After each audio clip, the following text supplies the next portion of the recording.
Welcome to the Synergy Sisters podcast with hosts Debbie Prediger and Mary Gervais, two super connectors at heart who love building powerful relationships with visionaries and thought leaders.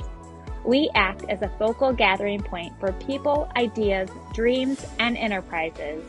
We know that collaborations, connections, and trusted real relationships unfold naturally as you tune into your intuition. What is your heart whispering? We love to explore the big, audacious dreams of heart-centered entrepreneurs as they step into their leadership roles. We love weaving business and marketing strategy with spiritual development, energetics, and growth mindset.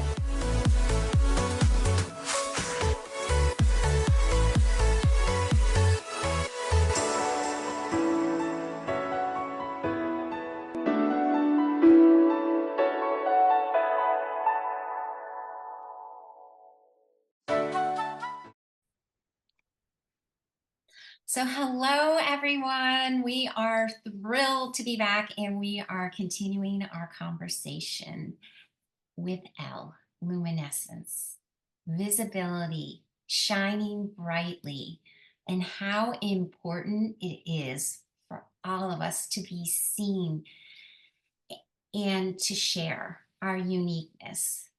We all have a unique essence to us, and it's about fully showing up and allowing ourselves to be illuminated and to illuminate in the world.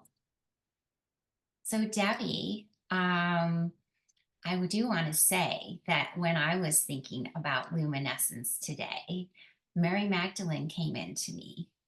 And I know you know, and I don't know how much of our listeners know, but I have a very close tie to Mary Magdalene. I always have.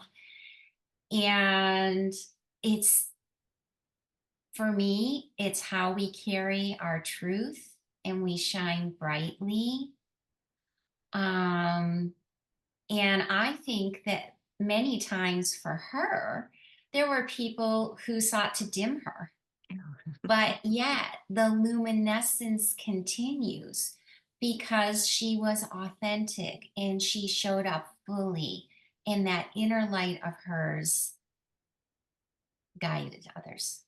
And I just think that's one of the ways that I think about it, because there's that legacy that you create when you shine brightly and you stand in your own power and you radiate that strength of yours. Everyone has it. Everyone has it. And there has times that we have dimmed our own light.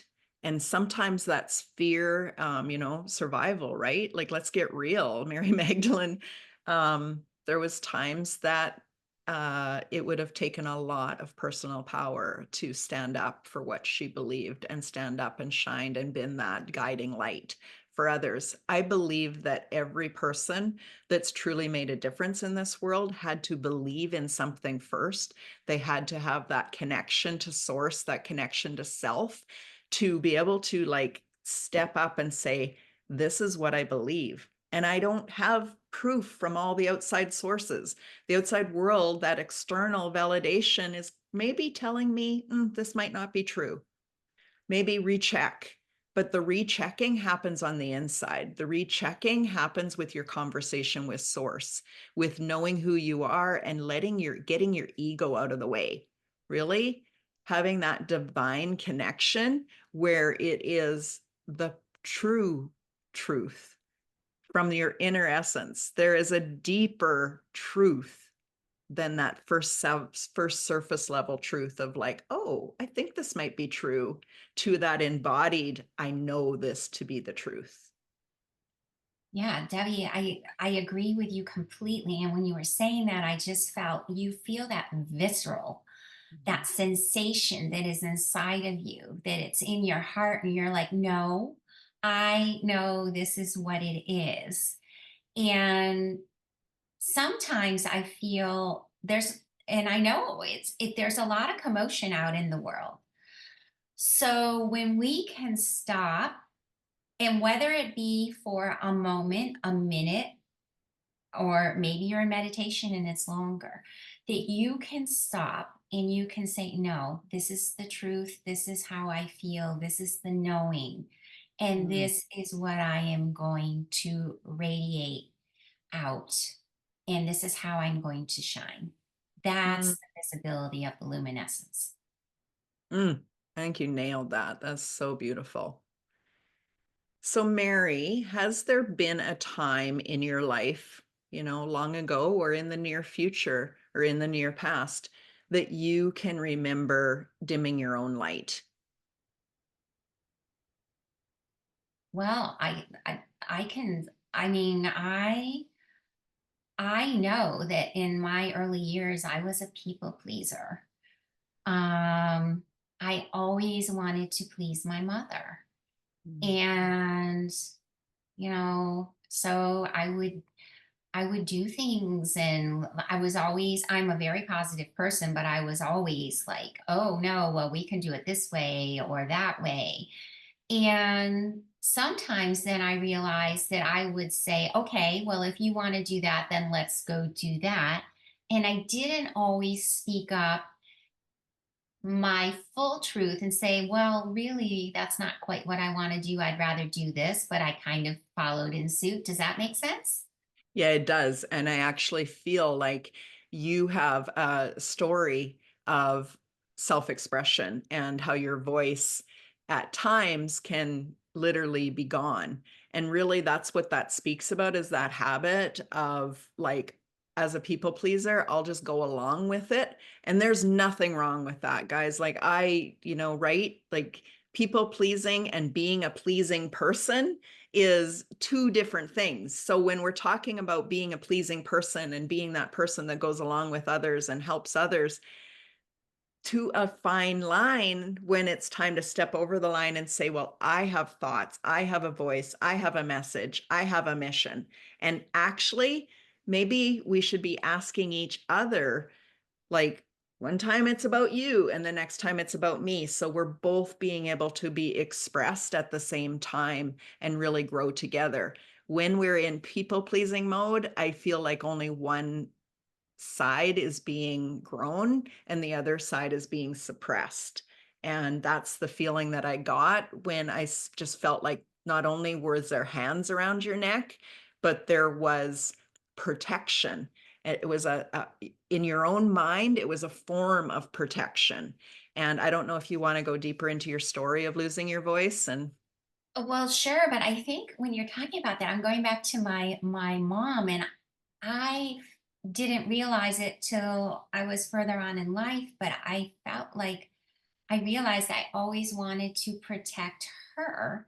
The reason being is my mother's mother died when she was 6, and I just knew, and her father was very loving, but he died in when she was in her early 20s.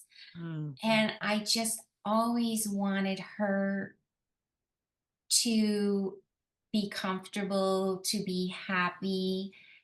And I think that as a child, even though I didn't understand all of that, I was sensing this. And so I tried to just go along and be the way. And then when we become cognizant as we become older, it was probably a little over 10 years ago that I was at work and I started losing my voice. And this is when I was, running the Women's Business Center in Rhode Island. And my ladies were coming in and I was doing one-on-one consults to, they could be in the stage of start, build, or grow their business, right? And we would be talking about things. And I lost my voice. And it was one morning when I was supposed to teach a class. And then this went on the first time, I think I lost it for almost 10 days. And I was like, what is going on? I felt perfectly fine, but I couldn't get a word out. And then I would be better for a week and then I lost it again. And it was the strangest thing. I ended up going to a doctor because my husband is like, honey, what is going on with you? And he was like, my primary care sent me to a ENT, and he's like, you are perfectly fine. It'll come back. And I'm like, well, when? But I will think that I had to sit with that. And during that whole time, I had to learn patience, and I had to also learn to use the other frequencies for getting in the knowing. And that was a super beautiful thing for me. So, It's there so we have it. beautiful. Yeah, no, I mean, I've got to witness what it's happening, and we always know it's a divine download for you as well as Mhm. an upgrade. And when one sense leaves you, you have to depend on other ones that you might not have been practicing and using quite so much. So, in a way, you losing your voice was actually allowing you to shine brighter. And I really want to come back to that, is that we can perceive something as a limitation. We can perceive something as I don't fit in, I don't belong, right? We can make up stories about situation and experiences, or we can really sit with the inner truth and have that deeper sense of knowing of where this is leading us to and see the gift in it. And so thank you for taking us through that path of what that felt like and what it continues to feel like every time you're being asked to step up and lead and be the light for others. And we know that a lot of your book writing, I have your Heart Blaze book right here, really had you in the light. And it felt a little uncomfortable with some of the things that you were being asked to write about. Absolutely. But I remember when I first started writing, Debbie, because you're talking about like it challenged me to shine brightly Mhm. and to really deep in and be visible and to tell, to embody my truth. That's the Mm. word, embody my truth. And at the beginning, it was like, well, I'm being feeling called to do this, but there were those moments of hesitation. And then finally one day I just sat and said, no, this is needs to be told. This is how I am being asked to shine. And I just put it out there. And it's funny because I had this conversation last night with a friend. We went out to dinner and she had just finished the book. And she said to me, Mary, this made such a profound impact on me. Thank you for being so honest and truthful in it. And I was like, yes, that's what it's all about. That's it. You know? I don't think we could have planned that better. That is what it's all about. When you shine brightly, when you come aligned to your own truth, when you are aligned to your people, they're aligned to you. They're waiting for you to share this message. And when you get to do that, you watch the ripple effect of that freedom, that breakthrough for yourself because you stretched, and then that breakthrough for all of those that heard you speak or felt like they were given permission. And I don't know, Mary, sometimes that permission feels like it has to come right from your own soul before you actually go, oh, I get it. Now I know that it's not just ego leading me to shine brighter, because we can have that belief, right? Well, you're out there just telling everybody how great you are. That's just ego. Versus I have this message that's deep inside of me and I wants to come out. And how do I write it, speak it, teach it, share it, and really help the others? The ripple effect is real. And I love that what you said about your friend and reading that book. It's brought a new sense of freedom to her. And look, who knows what she'll do with that. Yes. And thank you for that, Debbie. And it really did touch me. But I want to ask you because we all have a different way of shining. Mm. And it takes a while for us to really figure out what is that true avenue for me. I mean, I never would have seen myself as a writer, but obviously this is going to be part of my journey from now on. I know this. But for you, I would love to know, what is your avenue? Like, you have been on your own journey and you have stepped into your visibility, and you certainly are shining brightly. But for you, what is your path? Wow, Mary, you just took me down a whole just vision in front of my eyes. And I'm like, oh, I remember a time that if somebody would have asked me to speak or did ask me to speak, my hands were under my butt. My head was down. Please don't pick me. Don't see me. It was safer for me to hide. I could stand behind the scenes and lift others up. And maybe my ego wanted a little bit of credit for that, but mostly I just wanted to like help others. Help others. I know you've seen this path with me. As I have grown and my voice has gotten stronger and my certainty in my truth, the truth of who I am has gotten clearer, and my intuition has gotten stronger, I have recognized that I am actually meant to lead, that I am actually meant to be the thought leader. And yes, I'm standing shoulder to shoulder with a lot of thought leaders, and I'm writing and I'm speaking and I'm leading and I'm teaching, but I'm not up on a pedestal like I was trying to push other people up to the pedestal to lead. I'm not leading from that place. I'm leading from this place as we're in here doing it together. And that type of growth feels to me like we're building that army of people that are there to help others. There isn't really that hierarchy of like, I'm up here on a pedestal and then I'll just teach you guys down here, the peasants. There isn't that type of feeling. It's like we all can shine brighter with clarity, with embodiment, with feeling safe, with knowing that our true essence, and then speaking it and learning to speak it in a way that resonates both resonance both in frequency, because I believe that when we speak, we have this frequency that people are like, whoa, I can hear her. I never heard the other person say the exact same thing, but for some reason, her frequency matches mine and I can hear her. And for me, knowing that helped me go, there is no right, there is no wrong, there's no sense in comparing myself with others. I am me, uniquely me, meant to be me, put on this earth to do a specific thing.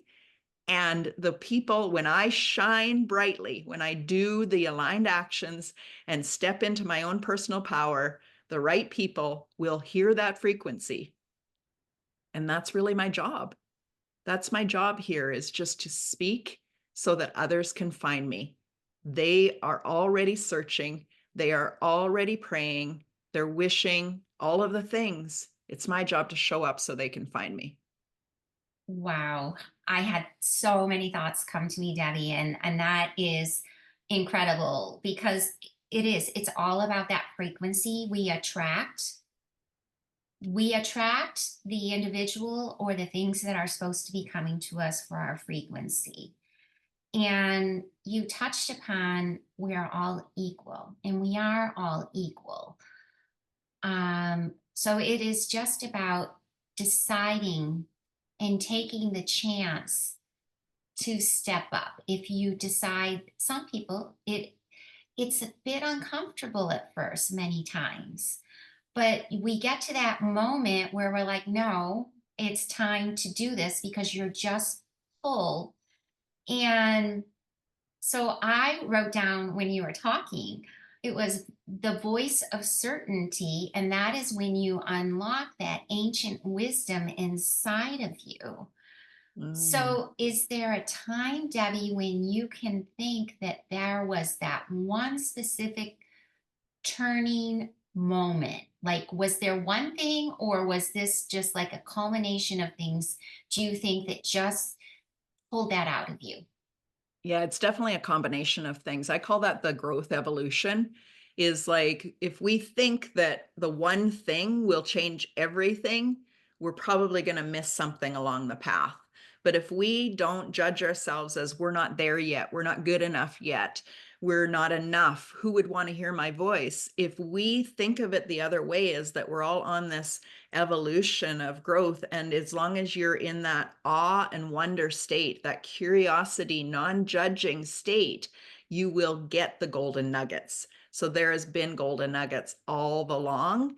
I can say that there was a pivotal point that I started listening to the golden nuggets, and not people pleasing and pushing and pulling and wanting and trying so hard and getting so frustrated because I just wanted to know the truth, but I couldn't get there from that resistance lack mentality. I needed to open up and really be able to observe without judgment and comparison of others, and think of myself as an equal person. And it continues. Just this morning, I had huge breakthroughs. And so when you're on this path of opening and learning and hearing and seeing and knowing, with that intention, every single day, some new nugget will drop into you that just changes everything. Well, Debbie, I honestly think that this is a perfect place for us to end, because we are talking about going into abundance. And when we are in abundance, we light up and we shine brightly. And I just think that this is a perfect place for us to end. Do you have any last thoughts about luminescence? I think we've covered it beautifully. I fully agree.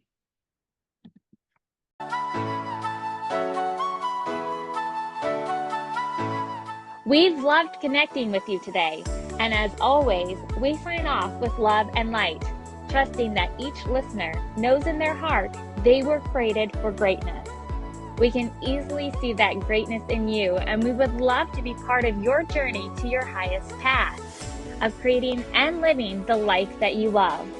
We'd love to have you join our community of heart-led world changers, visionaries, and thought leaders. Check us out on Facebook, Instagram, and LinkedIn. You can find us on all socials as The Synergy Sisters.